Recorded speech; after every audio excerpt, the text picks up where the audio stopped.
Hello ನಮಸ್ಕಾರ welcome back to my YouTube channel and ನನ್ನ ಪುಟ್ಟ ಲೋಕ ಯೂಟ್ಯೂಬ್ ಚಾನೆಲ್ಗೆ ಸ್ವಾಗತ, ನಿಮ್ಮೆಲ್ಲರಿಗೂ ಸುಸ್ವಾಗತ.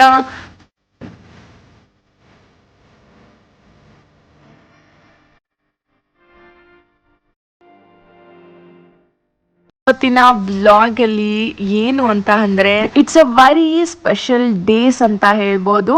ಅಂಡ್ ಏನು ಎಲ್ಲ ಹೇಳ್ತೀನಿ ಇವತ್ತಿನ ವ್ಲಾಗ್ ಅಲ್ಲಿ. ಅಂಡ್ ಸದ್ಯಕ್ಕೆ ನಾವು ಪೂಜೆ ಮಾಡ್ತಾ ಇದ್ದೀವಿ, ಆಯುಧ ಪೂಜೆ ದಿನ.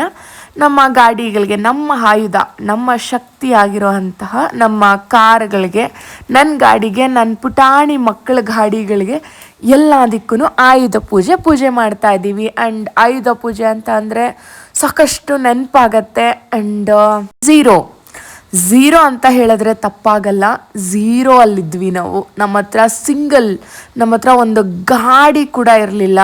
ಆ್ಯಂಡ್ ಅವತ್ತಿನ ದಿನ ನೆನೆಸ್ಕೊಂಡ್ರೆ ಆ್ಯಂಡ್ ಇವತ್ತಿಗೆ I am blessed, I am grateful ಅಂತ ಅನಿಸುತ್ತೆ. ಇದು ನನ್ನಿಂದ ಮಾತ್ರ ಆಗಿರೋದಲ್ಲ. And it's all effort goes to my husband. ಅವ್ರ ಕಷ್ಟ ಅವ್ರದ್ದೇ ಇಲ್ಲ, ಅವ್ರು ಸಾಕಷ್ಟು ಕಷ್ಟಪಟ್ಟಿದ್ದಾರೆ. ಆ್ಯಂಡ್ ಅದಕ್ಕೆ ಪ್ರತಿಫಲ ಅಂತ ಹೇಳ್ಬೋದು.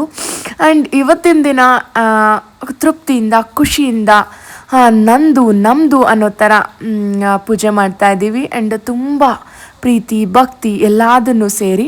ಆ್ಯಂಡ್ ಈ ಸರಿ ಆಯುಧ ಪೂಜೆ ಅಂತೂ ತುಂಬಾ ಖುಷಿ ಆ್ಯಂಡ್ ನೆಮ್ಮದಿಯಿಂದಾನೇ ಆಚರಿಸಿದ್ವಿ ಅಂತ ಹೇಳ್ಬೋದು. ಆ್ಯಂಡ್ ಇನ್ನೊಂದೇನು ಅಂದರೆ ತಲೆ ಬಿಸಿ ಅನ್ನೋದು ಜಾಸ್ತಿನೇ ಇದೆ. ಬಿಕಾಸ್ ದೊಡ್ಡ ಜವಾಬ್ದಾರಿನೇ ತಗೊಂಡು ದೊಡ್ಡದಕ್ಕೆ ನಮ್ಮ ಲೈಫಲ್ಲಿ ನಾವೊಂದು ಕನಸನ್ನು ಕಾಣಿರ್ತೀವಿ. ಆ ಕನಸು ಕಡೆ ಹೋಗ್ತಾ ಇದ್ದಾಗ ಒಂದು ಸ್ವಲ್ಪ ಜಾಸ್ತಿನೇ ಭಯ, ಜವಾಬ್ದಾರಿ ಜಾಸ್ತಿ ಆಗುತ್ತೆ.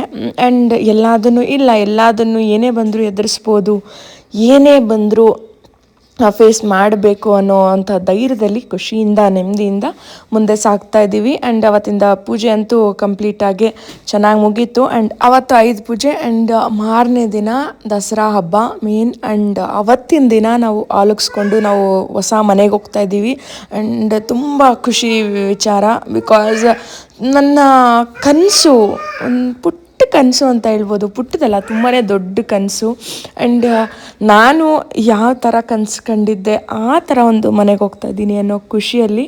ಆ್ಯಂಡ್ ಅವತ್ತಿನ ದಿನ ಇತ್ತು. ಆ್ಯಂಡ್ ಅಲ್ಲೆಲ್ಲ ಪೂಜೆ ಮುಗಿಸ್ಕೊಂಡು ಮತ್ತೆ ಸ್ವಲ್ಪ ಮನೇಲಿ ಅಡುಗೆ ಊಟ ಎಲ್ಲ ಮುಗಿಸ್ಕೊಂಡು ಆಯಿತು. ನೆಕ್ಸ್ಟ್ ಡೇ ನಾವು ಆಯುಧ ಪೂಜೆ ಮಾರನೇ ದಿನ, ದಸರಾ ಹಬ್ಬದ ದಿನ ನಾವು ಹೊಸ ಮನೆಗೆ ಹೋಗ್ತಾ ಇದ್ದೀವಿ. ಅವತ್ತಿನ ದಿನ ಹಾಲು ಉಗಿಸ್ತಾ ಇರೋದ್ರಿಂದ ಸ್ವಲ್ಪ ಕೆಲಸಗಳೆಲ್ಲ ಬಾಕಿ ಇತ್ತು. ಅಂದರೆ ಆಲ್ಮೋಸ್ಟ್ ಎಲ್ಲ ಕೆಲಸ ಮಾಡ್ತಾನೆ ಇದ್ವಿ 2 ಮಂತ್ಸಿಂದ. ಅದ್ರ ಕಡೆನೇ ಪ್ರಿಪ್ರೇಷನ್ಸ್ ಎಲ್ಲ ಇತ್ತು.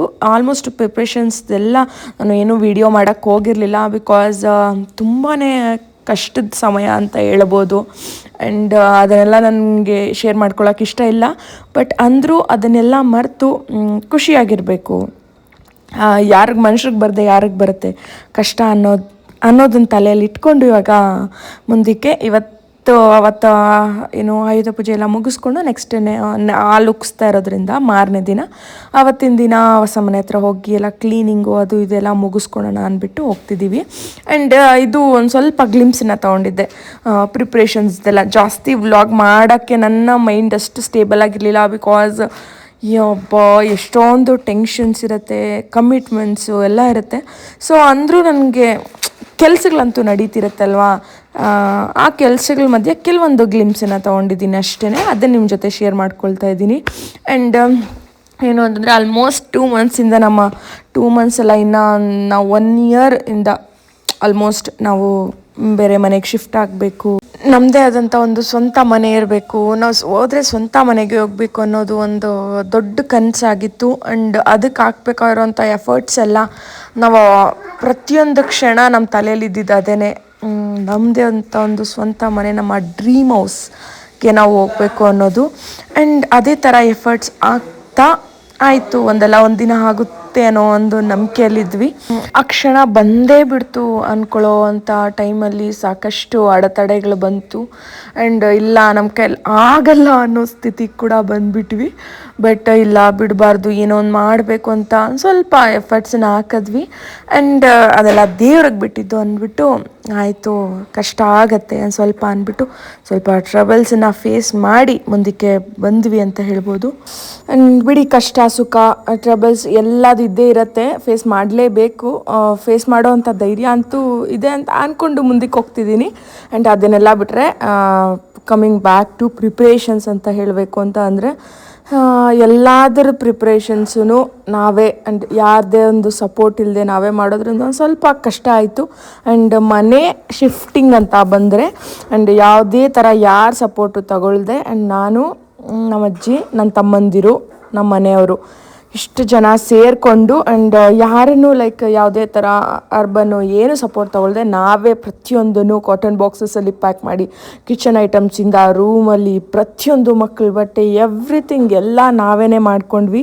ಆ್ಯಂಡ್ ಒಂದು ಸ್ವಲ್ಪ ರಿಸ್ಕಿ ಅಂತ ಅನ್ನಿಸ್ತು. ಬಟ್ ಏನು ಮಾಡಿಕೊಂಡೆ ಅಂದರೆ ಆಲ್ಮೋಸ್ಟ್ ನಾನೊಂದು 15 ಡೇಸ್ ಮುಂಚೆಯಿಂದ ದಿನಕ್ಕೆ ಒಂದೊಂದು ಅಂತ ಫಿಕ್ಸ್ ಮಾಡಿಕೊಂಡೆ. ಅಂದರೆ ಒಂದು ದಿವಸ ಎಲ್ಲ ನಮ್ಮ ಬಟ್ಟೆಗಳು ಸೆಗ್ರಿಗೇಟ್ ಮಾಡ್ಕೊಳ್ಳೋದು, ಲೈಕ್ ಯಾವ್ದು ಬೇಕು ಯಾವ್ದು ಬೇಡ ಅಂತ ಎತ್ತಿಟ್ಕೊಳ್ಳೋದು, ಒಂದು ಸರಿ ಮಕ್ಕಳದು, ಮತ್ತು ಒಂದು ಸರಿ ಕಿಚನ್ನು, ಒಂದು ಸರಿ ಹಾಲ್ ಐಟಮು, ಪ್ರತಿಯೊಂದನ್ನು ಎಲ್ಲ ಸಪ್ರೇಟಾಗಿ ಪ್ಯಾಕಿಂಗ್ ಮಾಡಿ ಅದ್ರ ಮೇಲೆ ಹೆಸರೆಲ್ಲ ಬರೆದು ದಿನಕ್ಕೆ ಒಂದೊಂದು ಕೆಲಸ ಮುಗಿಸ್ತಾ ಇದ್ವಿ. ಕಿಚನ್ ಒಂದು ಸರಿ, ರೂಮ್ ಒಂದು ಸರಿ, ಆ ಥರ ಮುಗಿಸ್ಕೊಳ್ಳೋದ್ರಿಂದ ಸ್ವಲ್ಪ ಈಸಿ ಆಯಿತು ಅಂತ ಹೇಳ್ಬೋದು.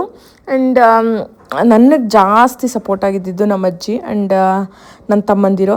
ಆ್ಯಂಡ್ ಒಂಥರ ಜಾಸ್ತಿ ದೊಡ್ಡ ಕೆಲಸ ಆದರೂ ಒಂದು ಸ್ವಲ್ಪ ಈಸಿ ಆಗೋಯ್ತು ಅಂತ ಹೇಳ್ಬೋದು. ಆಲ್ಮೋಸ್ಟ್ ಇನ್ನೇನು ನಾವು ಆಲುಕ್ಸ್ತೀವಿ ಅನ್ನೋ ಟೈಮ್ಗೆ ಎಲ್ಲ ಕಂಪ್ಲೀಟ್ ಪ್ಯಾಕಿಂಗ್ ಎಲ್ಲ ಮುಗಿಸ್ಬಿಟ್ಟಿದ್ವಿ. 95% ಲಾಸ್ಟ್ ಒಂದು 5% ಕಿಚನ್ ಐಟಮ್ ಮಾತ್ರ ನಾನು ಕಿಚನ್ ಅಡುಗೆ ಮಾಡ್ಕೊಳ್ಳೋಕ್ಕೆ ಇರಬೇಕಾಗುತ್ತೆ ಅಂದ್ಬಿಟ್ಟು ಸ್ವಲ್ಪ ಅಡುಗೆ ಐಟಮ್ ಮಾತ್ರ ಆ ಥರ ಬಿಟ್ಟಿದ್ದೆ. ಇನ್ನು ಪ್ರತಿಯೊಂದನ್ನು ಎಲ್ಲ ಕಂಪ್ಲೀಟಾಗೆ ಪ್ಯಾಕ್ ಮಾಡಿಬಿಟ್ಟಿದ್ವಿ. ಆ್ಯಂಡ್ ಮನೇಲಿ ಅಂದರು ಯಾರಾದರೂ ಹೆಲ್ಪ್ ತೊಗೋಬೋದಾಗಿತ್ತಲ್ವಾ, ಲೈಕ್ ಶಿಫ್ಟಿಂಗ್ ಮಾಡೋದಕ್ಕೆಲ್ಲ ಇರ್ತಾರೆ, ಅವ್ರನ್ನ ಕರೆಸ್ಕೋಬೋದಾಗಿತ್ತಲ್ವ ಅಂತ ಹೇಳಿದ್ರು. ಇಲ್ಲಿ ನಾನು ಏನಂತ ಕರೆಸ್ಕೊಬೋದಾಗಿತ್ತು. ಬಟ್ ಆವತ್ತಿನ ಸಿಚುವೇಶನ್ ಏನಂದಿತ್ತು ಅಂದರೆ, ಫಾರ್ ಎಕ್ಸಾಂಪಲ್ ಒಂದು 10,000 15,000 ಅಥವಾ ಒಂದು 20,000 ಅಂದ್ಕೊಳ್ಳಿ. ಆ 20,000ನೇ ಇದ್ದಿದ್ರೆ ನಮ್ಗೆ ಇನ್ನೆಂದಕ್ಕೋ ಒಂದು ಫಿಲ್ಟರ್ಗೋ ಅಥವಾ ಇನ್ನು ಎಂದಕ್ಕೋ ಆಗುತ್ತೆ ಅನ್ನೋ ಒಂದು ಮೈಂಡ್ಸೆಟ್ ನಂದಾಗಿತ್ತು. ಬಿಕಾಸ್ ಎಷ್ಟು ಬರೋ ಅಂತ ಎಲ್ಲ ದುಡ್ಡನ್ನು ಒಂದತ್ರ ಸೇರಿಸಿ ಕೊಡಬೇಕು ಅಂತಂದರೆ ಈಸಿ ಅಲ್ಲ. ಆ್ಯಂಡ್ ದುಡ್ಡಿನ ಬೆಲೆ ಏನು ಅನ್ನೋದು ಆ ಟೈಮಲ್ಲಿ ಗೊತ್ತಾಯಿತು. ಆ್ಯಂಡ್ ಅದಕ್ಕೂ ಮುಂಚೆ ದುಡ್ಡಿನ ಬೆಲೆ ಗೊತ್ತೇ ಇಲ್ಲ ಅಂತ ಹೇಳಿದ್ರು ತಪ್ಪಾಗಲ್ಲ. ಆ್ಯಂಡ್ ಆ ಥರ ಅಂಥ ಸಿಚುವೇಶನ್ನಾಗಿ ಬಂದಿದ್ವಿ. ಆ್ಯಂಡ್ ಕೆಲಸಗಳಂತೂ ಹೋಗ್ತಾನೆ ಇತ್ತು. ಕೆಲಸಗಳಂತೂ ನಾನೇ ಮುಂದೆ ನಿಂತು ಪ್ರತಿಯೊಂದು ಮಾಡ್ತಾ ಇರೋದ್ರಿಂದ ಒಂದು ಸ್ವಲ್ಪ ಕಷ್ಟ, ಒಂದು ಸ್ವಲ್ಪ ಈಸಿ ಅಂತಲೂ ಅನ್ನಿಸ್ತಾ ಇತ್ತು. ಬಿಕಾಸ್ ಒಂದೇ ಸರಿ ಏನು ಇಟ್ಕೊಳ್ದೆ ಆಲ್ಮೋಸ್ಟ್ 15 ಡೇಸ್ ಮುಂಚೆಯಿಂದ ನಾನು ಪ್ಲ್ಯಾನ್ ಮಾಡಿಕೊಂಡು ಒಂದೊಂದು ಕೆಲಸನೇ ಮಾಡ್ಕೊಂಡು ಬರ್ತಾ ಇರೋದ್ರಿಂದ ಒಂದು ಸ್ವಲ್ಪ ಅಂಥ ಹೆವಿ ಅಂತ ಅನ್ನಿಸ್ಲಿಲ್ಲ. ಮ್ಯಾನೇಜಬಲ್. ನಾನು ಮನೇಲಿ ಒಂದು ಸ್ವಲ್ಪ ಕೆಲಸ ಮಾಡ್ಕೊತಿದ್ದೆ, ನನ್ನ ಪ್ರೊಫೆಷ್ನಲ್ ಕೆಲಸನೂ ಮಾಡ್ಕೊತಾ ಇದ್ದೆ. ಆ್ಯಂಡ್ ಪ್ರತಿಯೊಂದನ್ನು ಮ್ಯಾನೇಜ್ ಆಗ್ತಾಯಿತ್ತು. ಆ್ಯಂಡ್ ಟಯರ್ಡು ಕಷ್ಟನೂ ಆಗಿದೆ. ಬಟ್ ಒಂದು ಸ್ವಲ್ಪ ಒಂದು ಡೈನಾಮಿಕ್ ಎನರ್ಜಿನ ತಗೊಂಡು ಎಲ್ಲ ಕೆಲಸ ಮುಗಿಸ್ಕೊಂಡ್ವಿ. ಆಯುಧ ಪೂಜೆ ಮುಗಿಸ್ಕೊಂಡು ಮತ್ತೆ ನಾವು ಇಲ್ಲಿ ಹೊಸ ಮನೆ ಹತ್ರ ಬಂದ್ವಿ. ಆ್ಯಂಡ್ ನಾಳೆ ಆಲುಕ್ಸ್ತೀವಿ. ಆ್ಯಂಡ್ ಇವತ್ತು ಆಯುಧ ಪೂಜೆ ಆ್ಯಂಡ್ ನಾಳೆ ಹೊಸಲು ಪೂಜೆ. ನಾಳೆ ನಾವು ಆಲುಕ್ಸ್ತಾ ಇರೋಂಥದ್ದು. ಆ್ಯಂಡ್ ಇವಾಗ ಒಂದು ಸ್ವಲ್ಪ ಎಲ್ಲ ಕ್ಲೀನ್ ಮಾಡ್ಕೊಂಡು ಹೋಗ್ಬಿಡೋಣ ಅಂದ್ಬಿಟ್ಟು ಬಂದಿದ್ದೀವಿ. ಒಂದು 4 o'clock ಹಾಗೆ. ಆ್ಯಂಡ್ ಹಂಗಾಗಿ ಇವತ್ತು ಎಲ್ಲ ಕ್ಲೀನಿಂಗ್ ಮಾಡ್ತಾಯಿದ್ದೀವಿ. ಆ್ಯಂಡ್ ತುಂಬ ಸ್ಪೆಷಲ್ ಡೇ, ನಮಗೆ ಒಂಥರ ಡ್ರೀಮ್ ಅಂತ ಹೇಳ್ಬೋದು. ಏನು ಫಸ್ಟೇ ಒಂದು ಸರಿ ಎಲ್ಲ ಕ್ಲೀನಿಂಗ್ ಆಗಿತ್ತು. ಮನೆ ಕಟ್ಸಿರೋ ಅಂತಹ ಹೊಸ ಮನೆಗೆ ನಾವು ಬಂದಿರೋ ಅಂಥದ್ದು ಅವರೇ ಕ್ಲೀನ್ ಮಾಡಿಸ್ಕೊಟ್ಟಿದ್ರು. ಬಟ್ ನಮಗೆ ಸಮಾಧಾನ ಆಗಬೇಕಲ್ವ, ಹಂಗಾಗಿ ನಾವು ಕ್ಲೀನ್ ಮಾಡ್ಕೊಳ್ಳೋಣ ಅಂತ ನಾನು, ಅಜ್ಜಿ, ನಮ್ಮ ಮನೆ ಕೆಲಸದ ಆಂಟಿ ಬಂದ್ವಿ. ಆ್ಯಂಡ್ ಆ ಆಂಟಿ ಏನು ಹೇಳಿದ್ರು ಅಂತ ಅವ್ರ ಬಾಯಲ್ಲೇ ಕೇಳಿ, ದೇವ್ರು ಒಳ್ಳೇದು ಮಾಡಿದೆ ಅಂತಿದ್ರು. ಅದೆಲ್ಲ ನೋಡಿ ಆ ಕಡೆ ಬಾಲ್ಕನಿ ಇದೆ. ಆಂಟಿ ಹೇಳಿದ್ರು ದೇವ್ರು ಒಳ್ಳೇದು ಮಾಡಿದೆ ಅಂತ. ಆ್ಯಂಡ್ ಹೌದು, ಒಳ್ಳೇದು ಮಾಡಿದೆ. ಎಷ್ಟು ಕಷ್ಟ ಬಿದ್ದಿದ್ದೀವಿ ಅಂತ ಅಂದರೆ ನಾವು ಮಾತುಗಳಲ್ಲಿ ಹೇಳೋಕ್ಕಾಗಲ್ಲ. ಬಿಡಿ, ಅದನ್ನು ಹೇಳ್ಕೊಳ್ಳೋದು ಚೆನ್ನಾಗಿ ಕಾಣೋದಿಲ್ಲ. ಆ್ಯಂಡ್ ಯಾರದೇ ಸಪೋರ್ಟ್ ಇಲ್ಲದೆ ಏನು ನಮ್ಮಲ್ಲಿ ನಮಗೆ ತುಂಬಾ ಹೆಮ್ಮೆ ಇದೆ. Proud of our self.